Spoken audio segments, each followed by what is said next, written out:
ناظرین، ضبط ڈرامہ کی آنے والی ایپیسوڈ میں ہم دیکھیں گے کہ جیسے جیسے آئلہ کی شادی کے دن قریب آ رہے ہیں، اون کے دل کی بے چینی بڑھتی جا رہی ہے۔ آئلہ کسی اور کی ہو جائے گی، اون سے یہ سب برداشت ہی نہیں ہو رہا، اور اس پر ستم یہ کہ بی جان جو اون کے دل کی حالت سے اچھی طرح واقف ہیں، پھر بی جان نے آخر ثاقب سے آئلہ اور اون کی شادی کی بات کیوں نہیں کی؟ پہلے کے حالات الگ تھے۔ آئلہ اس وقت شامی کو پسند کرتی تھی اور اب تو وہ رشتہ بھی ٹوٹ چکا، تو بی جان کو خود اون کے بارے میں سوچنا چاہیے تھا، لیکن بی جان چپ ہیں، بلکہ آئلہ اور سکندر کی شادی کے لیے بہت خوش بھی ہیں۔ بہرحال چونکہ سکندر نے پاکستان سے واپس جلد جانا ہے، اس لیے شادی کی ڈیٹ بھی جلدی کی رکھ لی جاتی ہے اور شادی کی تیاریاں بھی جلدی جلدی میں کی جا رہی ہیں۔ ایسے میں ثاقب صاحب اون کی ہی ذمہ داری لگا دیتے ہیں کہ وہی آئلہ، زویا اور شمسہ کو شاپنگ کے لیے لے کر جائے گا۔ ساری شاپنگ ہو جاتی ہے، اب بس آئلہ کا برائڈل ڈریس رہتا ہے۔ ایسے میں آئلہ جب مختلف ڈریسز ٹرائی کرتی ہے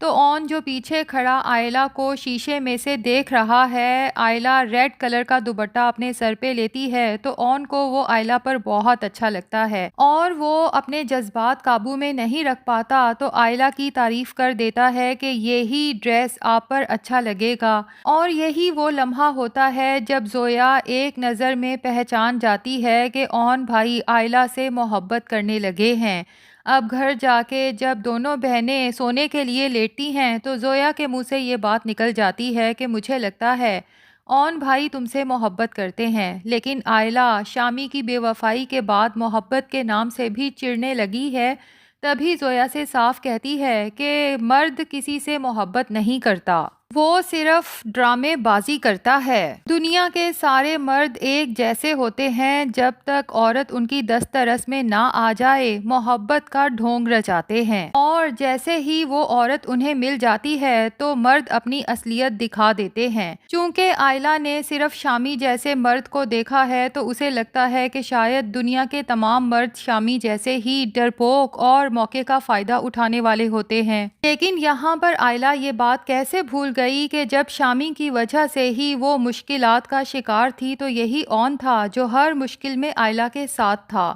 جس طرح کے بھی حالات رہے، لیکن اون نے آئلہ کا ساتھ کبھی نہیں چھوڑا، بلکہ ہر ممکن کوشش کی کہ آئلہ کی عزت پر کوئی حرف نہ آئے۔ ادھر شامی کو بھی جب آئلہ کی شادی کا پتہ چلتا ہے تو اس کا دل بھی جیسے کسی نے مٹھی میں جکڑ لیا ہو۔ اسے سمجھ ہی نہیں آتی کہ میں اپنی ماں کے سامنے اتنا کمزور کیوں ہوں کہ اپنی محبت کو حاصل کر کے بھی اس کی حفاظت نہ کر سکا اور اپنے ہاتھوں سے کھو دیا۔ لیکن شامی کے پاس تو اب ساری زندگی سوائے پچھتاوے کے کچھ بھی نہیں بچا، جبکہ اون ہے جو بی جان سے ڈھکے چھپے الفاظ میں ناراضگی کا اظہار کرتا ہے کہ وہ اون کے دل کا حال جانتے ہوئے بھی اون کے لیے کچھ نہیں کر سکیں۔ بی جان شاید اس وجہ سے مجبور ہیں کہ جب بی جان نے ثاقب اور شمسہ سے اون اور زویا کی شادی کی بات کی تھی تو ان دونوں نے اون کے خلاف جو کچھ کہا تھا، بی جان سمجھ گئی تھی کہ کچھ بھی ہو جائے شمسہ اور ثاقب کبھی بھی اون کو اپنا داماد نہیں بنائیں گے۔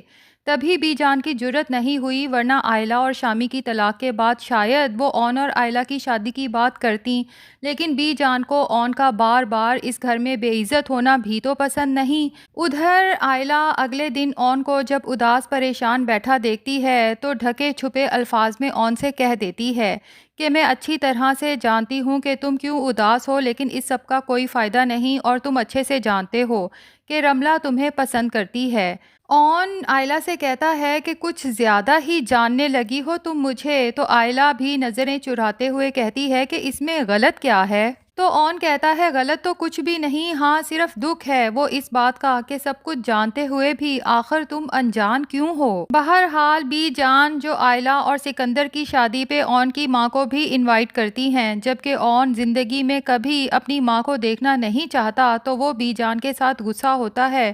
اور بی جان کا سارا دن روتے ہوئے گزرتا ہے۔ آئلہ بی جان سے کہتی ہے کہ آخر اون اپنی ماں سے اتنی نفرت کیوں کرتا ہے؟ بی جان کے پاس اس کا کوئی جواب نہیں۔ بہرحال آئلہ اون سے کہتی ہے کہ تمہاری وجہ سے بی جان سارا دن روتی رہی ہیں، لیکن افسوس کہ تمہیں ذرا بھی احساس نہیں، اور تمہاری امی میری شادی پر آ رہی ہیں، تمہیں اس سے کوئی مسئلہ نہیں ہونا چاہیے۔ تو اون بہت افسردہ سا ہو کے آئلہ سے کہتا ہے کہ بی جان کے آنسو اور تکلیف تو سب کو نظر آ گئی، لیکن 20 سال سے میرے آنسو کسی کو نظر نہیں آئے، دکھ تو مجھے اس بات کا ہے۔ ادھر جناب رملہ نے سب کے ناک میں دم کر رکھا ہے۔ عارفہ تو اب رملہ اور اپنے بیٹے شامی کا نکاح کرا کے پچھتا رہی ہے۔ اس سے بڑا پچھتاوا یہ ہے کہ حق مہر میں رملہ کو فاروق کی فیکٹری لکھ دی ہے۔ اب مجبوری میں یہ گلے پڑا ڈھول تو عارفہ کو بجانا ہی پڑے گا، اور رملہ عارفہ کی مجبوری کو اچھے سے سمجھتی ہے، تبھی اب وہ کسی کی ایک نہیں سنتی۔ پہلے تو پھر بھی عارفہ سے تھوڑی ڈر کے رہتی تھی، لیکن اب تو جو دل میں آتا ہے کرتی ہے۔ صبح کی گھر سے نکلتی ہے تو رات دیر کو گھر واپس لوٹتی ہے، جس پر سبھی گھر والے بہت پریشان ہوتے ہیں۔ پہلے بھی ایک بار تیز ڈرائیونگ اور ایکسیڈنٹ کی وجہ سے رملہ کو فاروق صاحب تھانے سے واپس لائے ہیں، اور اب روز روز کا اس کا یہ معمول فاروق صاحب کے لیے بھی پریشانی کا باعث بن چکا ہے۔ عارفہ پر ہی سارا غصہ نکالتے ہیں کہ رملہ پر کنٹرول کرو، میں روز روز اس کی ضمانتیں کروانے تھانے کچہری کے چکر نہیں کاٹ سکتا،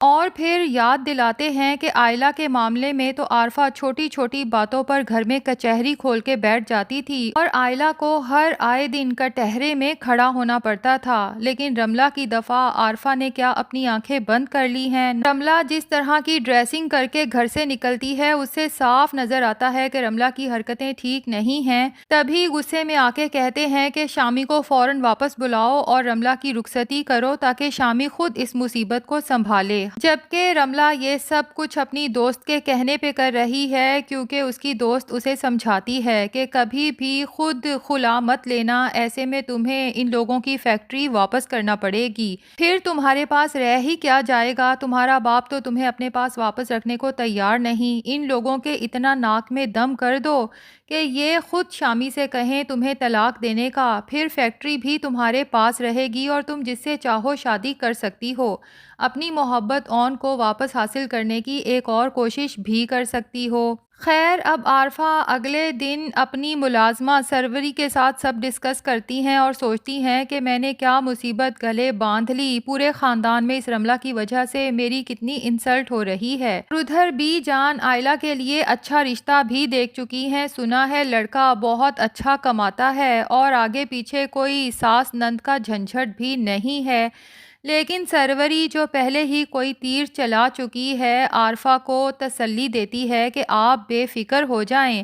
کچھ بھی ہو جائے میں آئلہ کا گھر تو کبھی بسنے نہیں دوں گی۔ لیکن ناظرین سروری کی جو بھی چال ہے کم سے کم اون کے لیے تو فائدہ مند ہی ہوگی۔ لگتا یہی ہے کہ ادھر آئلہ دلہن بنی تیار بیٹھی ہوگی،